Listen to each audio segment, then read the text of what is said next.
हे हमारे स्वर्गीय पिता परमेश्वर, दोपहर के शांत समय में हम आपके पवित्र नाम को स्मरण करते हुए आपके चरणों में आते हैं। सुबह से अब तक आपने हमें संभाले रखा, हर कदम पर हमारा मार्गदर्शन किया और हर सांस में अपनी कृपा बनाए रखी।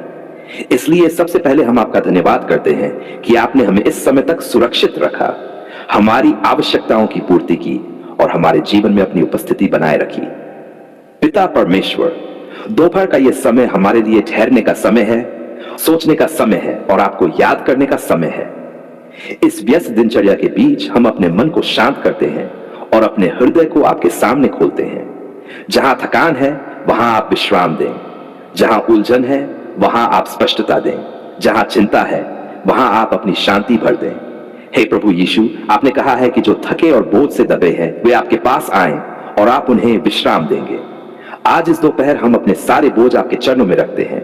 काम का दबाव, परिवार की चिंता, भविष्य की उलझनें, मन का तनाव, सब कुछ हम आपको सौंपते हैं। आप हमारे बोझ उठाने वाले परमेश्वर हैं। पवित्र आत्मा हमारे भीतर कार्य करें, हमारे विचारों को सही दिशा दें, हमारी भावनाओं को संतुलित रखें। हमें ऐसा मन दें जो भटकता न रहे बल्कि आपकी उपस्थिति में स्थिर बना रहे। इस दोपहर हमारे हृदय को अपने स्पर्श से ताजा कर दें।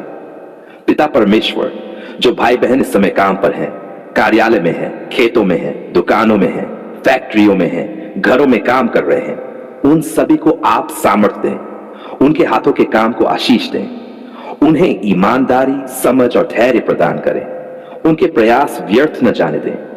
हे प्रभु, जो लोग इस समय थक गए हैं, जिनका शरीर जवाब देने लगा है, जिनका मन बोझिल हो गया है, उन्हें नई शक्ति दें। जैसे दोपहर के बाद फिर से जीवन में गति आती है, वैसे ही उनके भीतर नई ऊर्जा भर दें। उन्हें याद दिलाएं कि आप उनके साथ हैं। पिता परमेश्वर, हम अपने परिवारों को इस दोपहर आपके हाथों में सौंपते हैं। हमारे माता पिता, हमारे बच्चे, हमारे जीवन साथी, हमारे भाई बहन, सभी को अपनी सुरक्षा में रखें। जहां वे हैं वहीं आप उन्हें शांति दें। किसी भी अनहोनी से, दुर्घटना से और बुरी खबर से उनकी रक्षा करें। हे प्रभु, जो लोग इस समय भोजन कर रहे हैं उनके भोजन को आशीष दें। जिनके पास पर्याप्त भोजन है उनके हृदय में कृतज्ञता भर दें और जिनके पास भोजन की कमी है उनके लिए प्रबंध करें। किसी को भी भूखा न रहने दें। हमें भी ऐसा हृदय दें कि हम जरूरतमंदों का ध्यान रखें। पिता परमेश्वर, जो भाई बहन इस समय चिंता में हैं, नौकरी को लेकर, व्यापार को लेकर, बच्चों के भविष्य को लेकर, बीमारी को लेकर, उनकी चिंताओं को आप शांति में बदल दें। उन्हें यह भरोसा दें कि उनका भविष्य आपके हाथों में सुरक्षित है। हे प्रभु यीशु, जो लोग बीमार हैं, अस्पताल में हैं या घर पर पीड़ा में हैं, उन्हें इस दोपहर आपका चंगाई देने वाला स्पर्श मिले। दर्द कम हो, भय दूर हो और आशा जागे।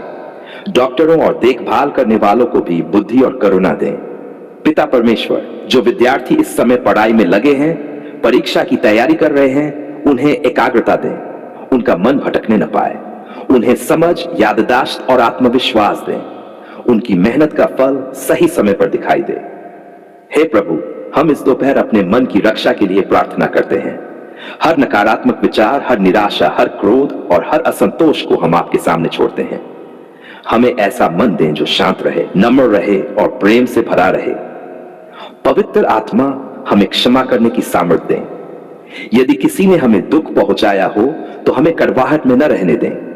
हमें क्षमा का मार्ग चुनने में सहायता करें। जैसे आपने हमें क्षमा किया वैसे ही हमें भी दूसरों को क्षमा करना सिखाएं। पिता परमेश्वर, हम अपने देश, अपने समाज और अपने शहर के लिए प्रार्थना करते हैं। जो लोग निर्णय लेने की जिम्मेदारी में हैं, उन्हें बुद्धि और न्याय की आत्मा दें। शांति बनाए रखें, हिंसा और अन्याय को दूर करें।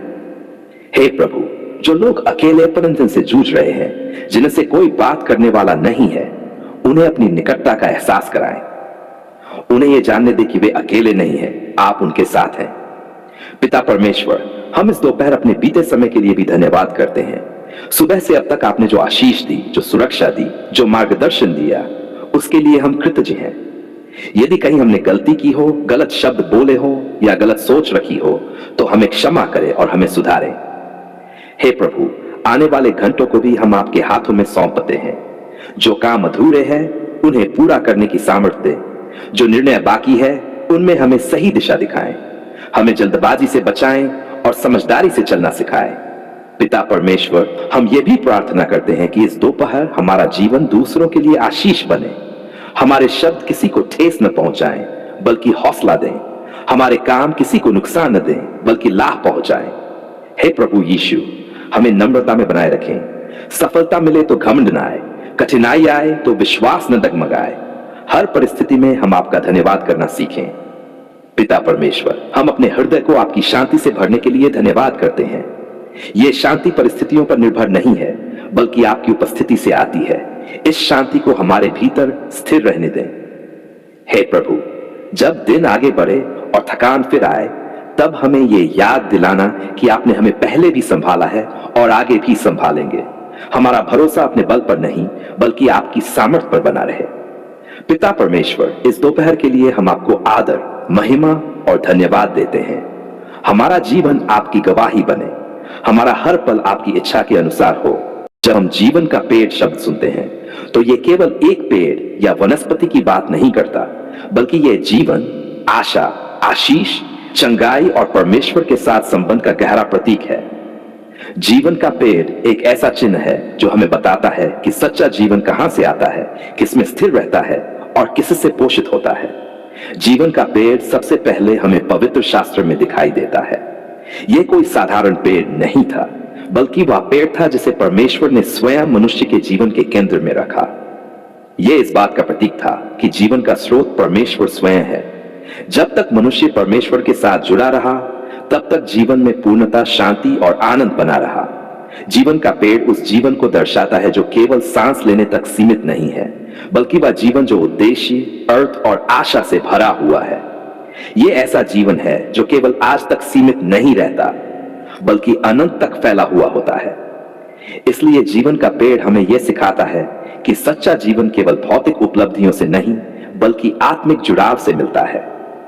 जब हम जीवन का पेड़ कहते हैं, तो हम उस स्रोत की बात करते हैं जिससे जीवन निकलता है, बढ़ता है और फल लाता है। जैसे एक पेड़ अपनी जड़ों से पोषण पाता है, वैसे ही मनुष्य का जीवन भी अपनी जड़ों से पोषण पाता है। यदि जड़ें मजबूत हैं, तो जीवन फलदायी होता है। यदि जड़ें सूख जाएं, तो जीवन भी मुरझा जाता है। जीवन का पेड़ हमें यह भी सिखाता है कि जीवन केवल अपने लिए नहीं होता। एक पेड़ अपने लिए फल नहीं खाता, वह दूसरों के लिए छाया देता है, फल देता है, ऑक्सीजन देता है और आश्रय देता है। उसी प्रकार जीवन का पेड़ एक ऐसा जीवन दर्शाता है जो दूसरों के लिए आशीष बनता है। ऐसा जीवन जो केवल स्वार्थ में नहीं, बल्कि सेवा और प्रेम में जिया जाता है। आत्मिक अर्थ में जीवन का पेड़ उस ज्ञान और बुद्धि का प्रतीक भी है जो जीवन को सही दिशा देता है। जब मनुष्य सही और गलत में भेद करना सीखता है, जब वह सत्य को पकड़ता है, तब उसका जीवन मजबूत होता जाता है। यही कारण है कि जीवन का पेड़ अक्सर बुद्धि, समझ, सही मार्ग से जोड़ा जाता है। जीवन का पेड़ हमें चंगाई का संदेश भी देता है। जैसे एक पेड़ की पत्तियां, फल और छाल कई बार औषधि बनती हैं, वैसे ही जीवन का पेड़ चंगाई प्रतीक है। मन की चंगाई, आत्मा की चंगाई और संबंधों की चंगाई। यह हमें बताता है कि जीवन में टूटी हुई चीजें फिर से जुड़ सकती हैं।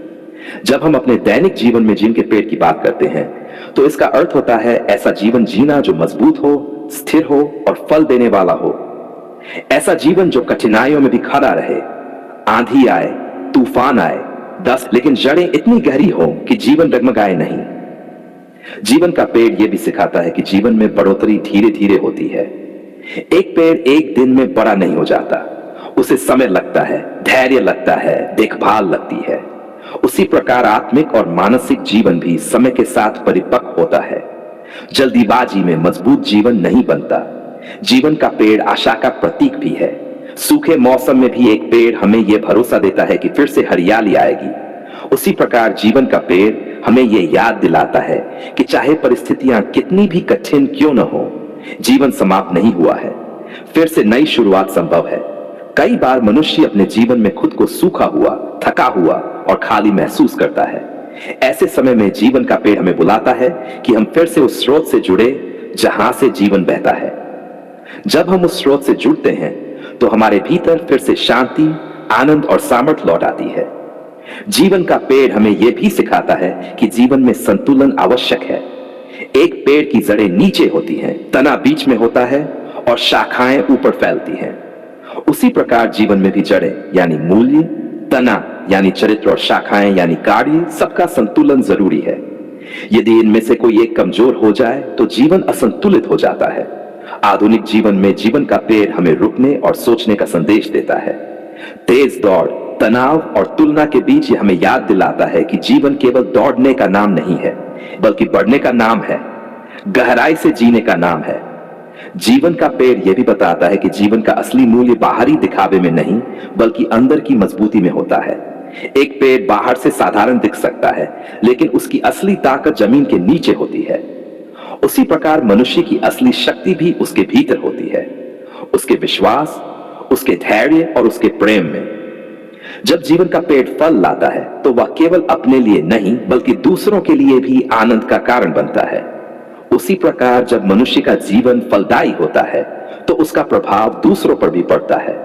उसके शब्द, उसके काम और उसका व्यवहार दूसरों के जीवन में आशा लाते हैं। आत्मिक दृष्टि जीवन का पेड़ अनंत जीवन की ओर भी संकेत करता है।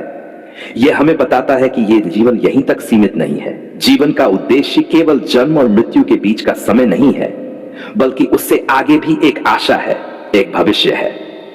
इसलिए जब हम पूछते हैं जीवन का पेड़ किसे कहते हैं, तो उत्तर केवल एक परिभाषा नहीं होता।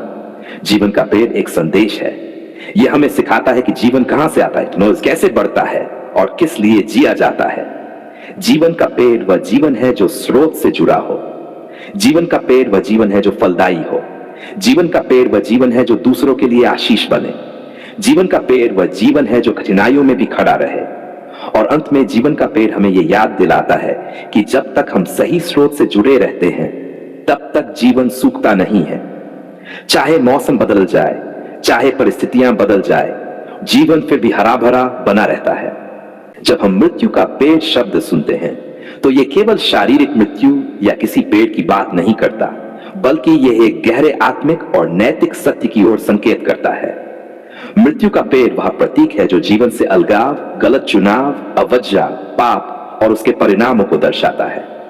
यह हमें चेतावनी देता है कि हर मार्ग जीवन की ओर नहीं ले जाता। कुछ मार्ग ऐसे भी होते हैं जो अंत में विनाश, दुख और अलगाव की ओर ले जाते हैं।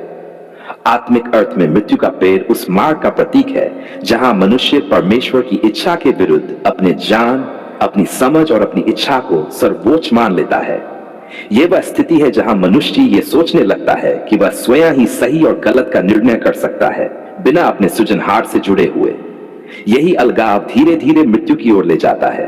पहले आत्मिक मृत्यु, फिर मानसिक और अंततः जीवन की सूखापन की अवस्था। मृत्यु का पेड़ यह सिखाता है कि हर आकर्षक चीज जीवनदायक नहीं होती। कई बार जो चीज देखने में सुंदर लगती है, जो तुरंत सुख देने वाली लगती है, वही अंत में गहरा नुकसान पहुंचा देती है। मृत्यु का पेड़ उसी झूठे आकर्षण का प्रतीक है। ऐसा फल जो देखने में अच्छा लगता है, लेकिन खाने के बाद जीवन में कड़वाहट, अपराध बोध और टूटन छोड़ जाता है। जब मनुष्य जीवन के स्रोत से कट जाता है, तब वह भीतर से सूखने लगता है। बाहर से सब कुछ ठीक दिख सकता है, हंसी, सफलता, व्यस्तता, लेकिन भीतर शांति नहीं रहती। यही मृत्यु के पेड़ का प्रभाव है। यह तुरंत शरीर को नहीं मारता, बल्कि पहले आत्मा को कमजोर करता है, विवेक को दबा देता है और संवेदनशीलता को खत्म कर देता है। मृत्यु का पेड़ अवज्ञा का प्रतीक भी है। जब मनुष्य जानबूझकर सही को छोड़कर गलत को चुनता है, जब वह चेतावनी को अनदेखा करता है, तब वह उस मार्ग पर चल पड़ता है जो जीवन नहीं बल्कि मृत्यु की ओर ले जाता है।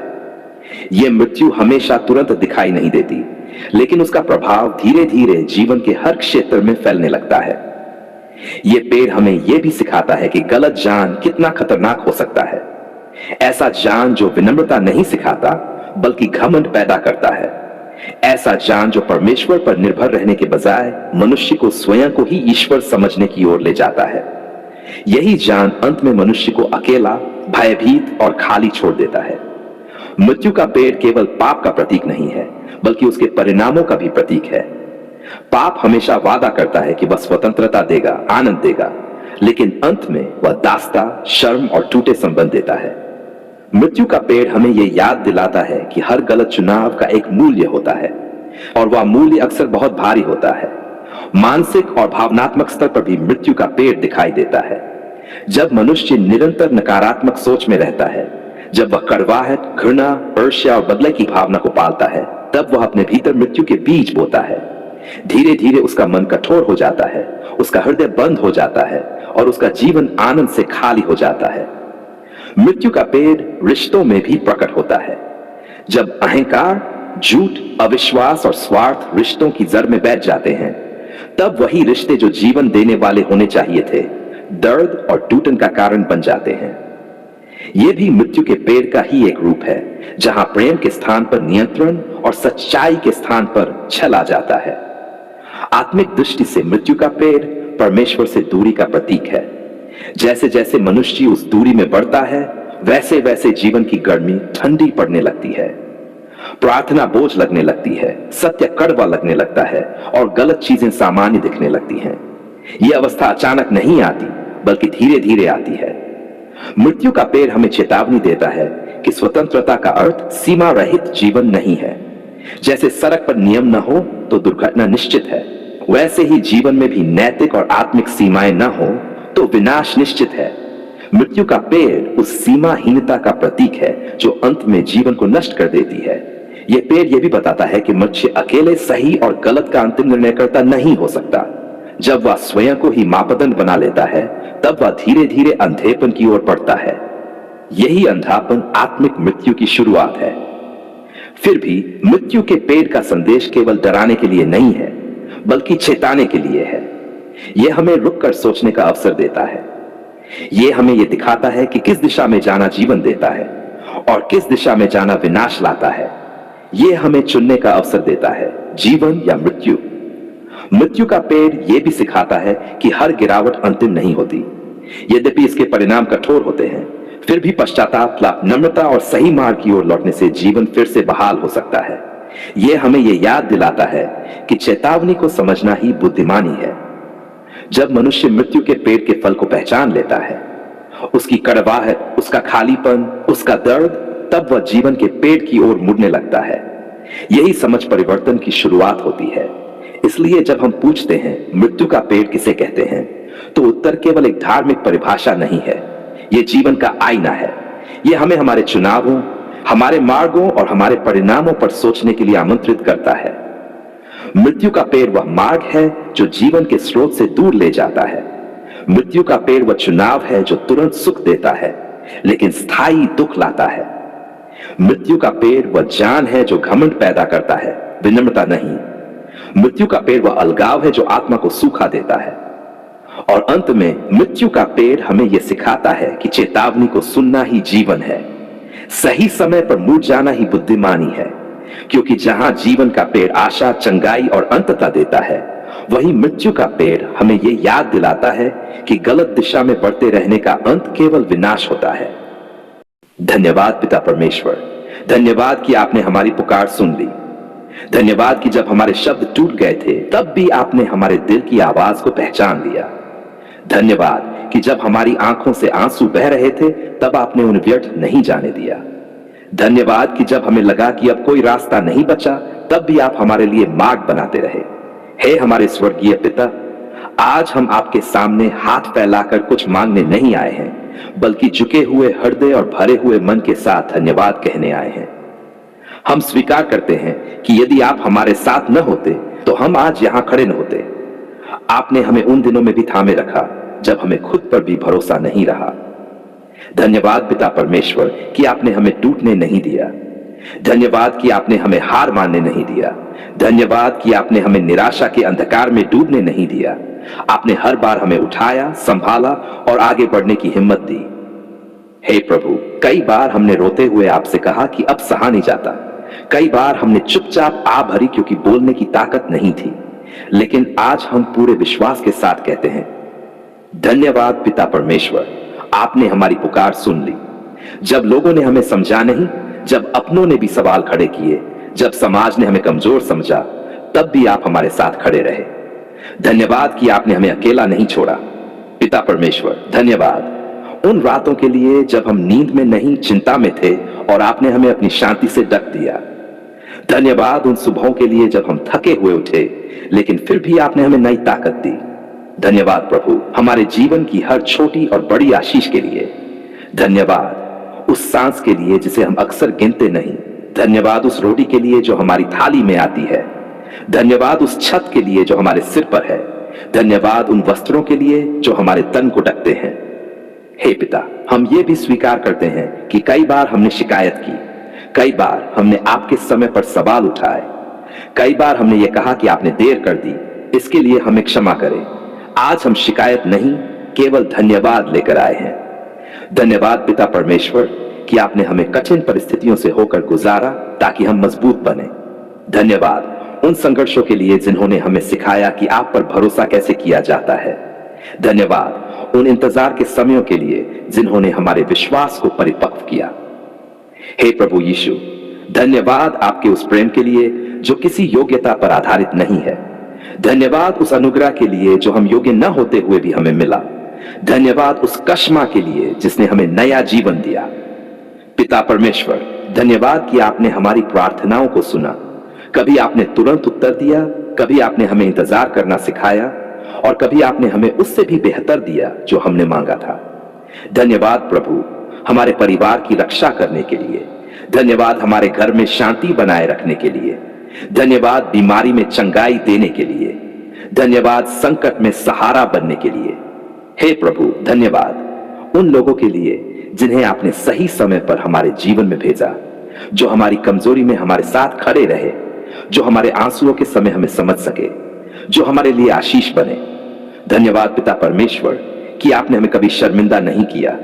धन्यवाद कि आपने हमें कभी ठुकराया नहीं। धन्यवाद कि आपने हमें अपने प्रेम से अलग नहीं किया। पिता, जब हमारे रास्ते बंद दिखाई दिए तब आपने नए दरवाजे खोले। जब हमारे सपने टूटते दिखे तब आपने हमें नए सपने देखने की हिम्मत दी। जब हमें लगा कि अब सब खत्म हो गया है तब आपने कहा अभी कहानी बाकी है। धन्यवाद प्रभु कि आपने हमें सिखाया कि हर देरी अस्वीकार नहीं होती, हर चुप्पी इनकार नहीं होती और हर इंतजार नुकसान नहीं होता।